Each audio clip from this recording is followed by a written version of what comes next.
Bismillahirrahmanirrahim. Assalamualaikum warahmatullahi wabarakatuh. Saya Rahim Mansura dengan NIN 1901030077, jurusan Tadris Matematika Universitas Islam Negeri Mataram.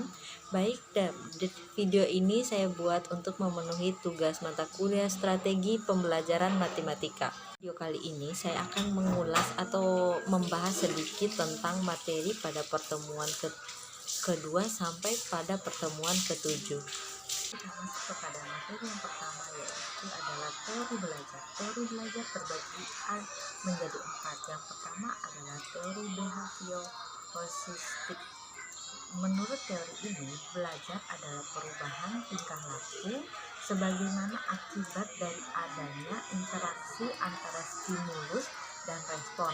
Dengan kata lain, belajar merupakan bentuk perubahan yang dialami siswa dalam hal kemampuan untuk bertingkah laku dengan cara yang baru sebagai hasil interaksi antara stimulus dan respon.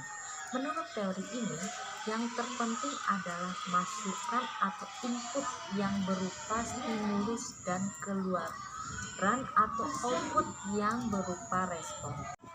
Kemudian yang kedua adalah teori humanistik. Teori humanistik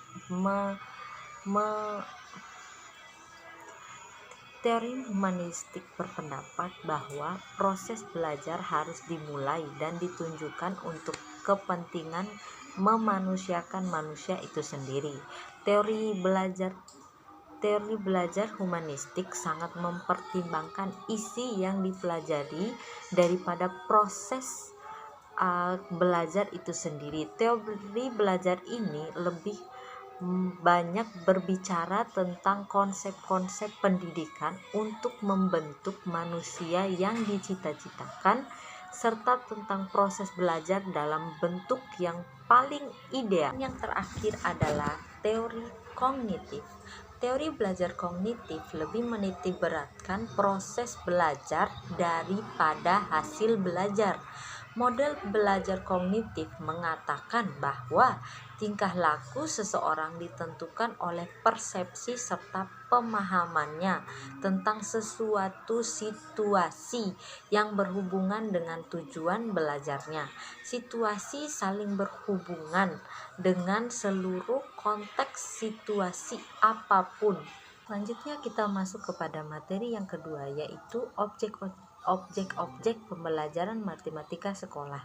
Kajian objek pembelajaran matematika sekolah meliputi 4 cakupan sebagai berikut. Yang pertama adalah fakta, memberikan kemampuan membedakan antara kebenaran sebagai kemufakatan dan kebenaran yang didapat secara konsistensi.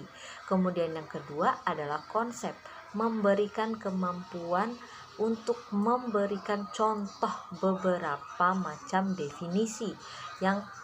Kemudian yang ketiga adalah prinsip, memberikan kemampuan untuk memberikan contoh prinsip dan menentukan kapan suatu prinsip diajarkan sebagai prinsip dan kapan diajarkan sebagai sebuah fakta. Dan yang terakhir adalah keterampilan, memberikan kemampuan untuk melakukan penalaran serta pemecahan masalah dan kemampuan umum. Kita lanjut, matematika sekolah adalah matematika yang diajarkan di pendidikan dasar dan pendidikan menengah.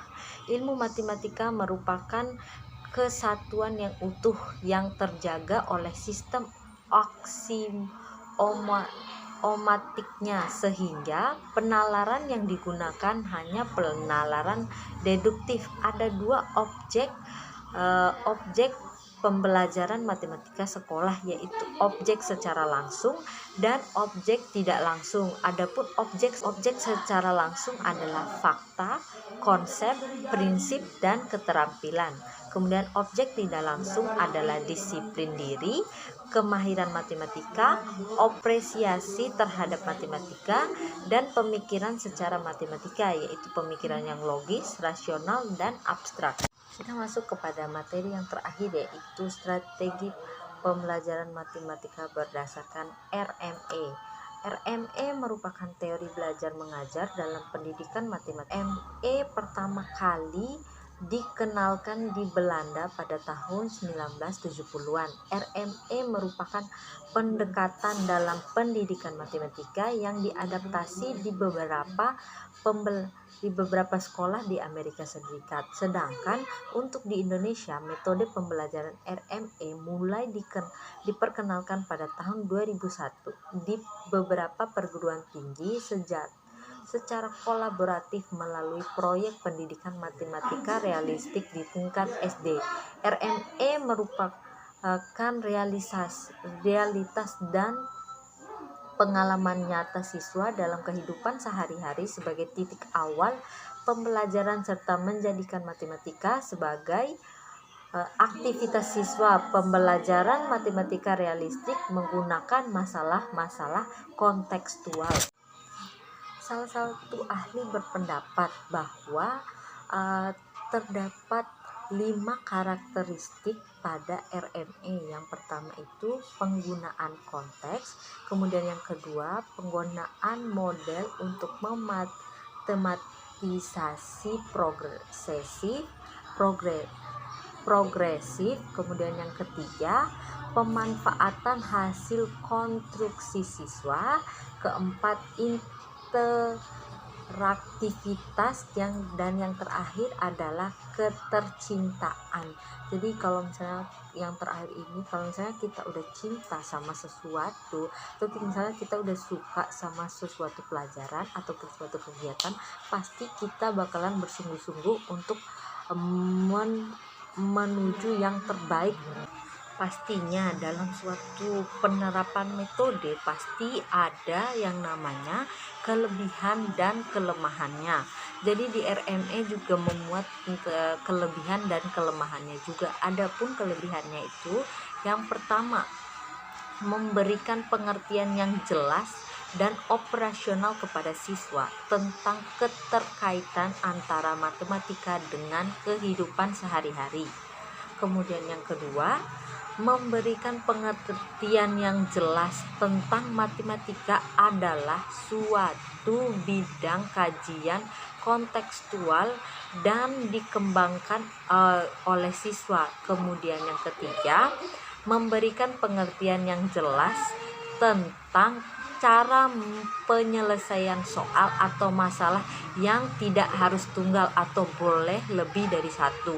Kemudian yang terakhir adalah memberikan pengertian yang jelas tentang proses pembelajaran merupakan suatu yang utama untuk mempelajari matematika. Jadi kalau misalnya kita nggak ikuti prosesnya, maka otomatis kita nggak bakalan dapat hasilnya.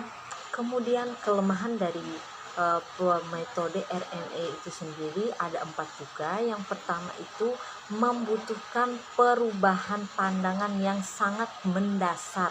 Kemudian yang kedua, pencarian soal-soal kontekstual yang harus memenuhi syarat RME. Kemudian yang ketiga, upaya mendorong siswa agar bisa menentukan cara untuk menyelesaikan soal. Dan yang terakhir adalah proses pengembangan kemampuan berpikir siswa melalui soal-soal kontekstual. Kita masuk kepada faktor-faktor yang mempengaruhi hasil belajar siswa, yaitu ada 2. Yang pertama adalah faktor internal atau dalam diri, yaitu adalah kesehatan jasmani dan rohani, inteligensi dan bakat, minat dan motivasi, serta yang terakhir adalah cara belajar. Kemudian yang kedua adalah faktor eksternal atau berasal dari luar, yaitu seperti keluarga, sekolah, masyarakat, dan lingkungan sekitar. Mungkin itu saja sedikit video tentang ulasan materi dari pertemuan 2 sampai pertemuan 7. Apabila ada kekurangan, saya mohon maaf. Wabillahi taufiq wal hidayah. Wassalamualaikum warahmatullahi wabarakatuh.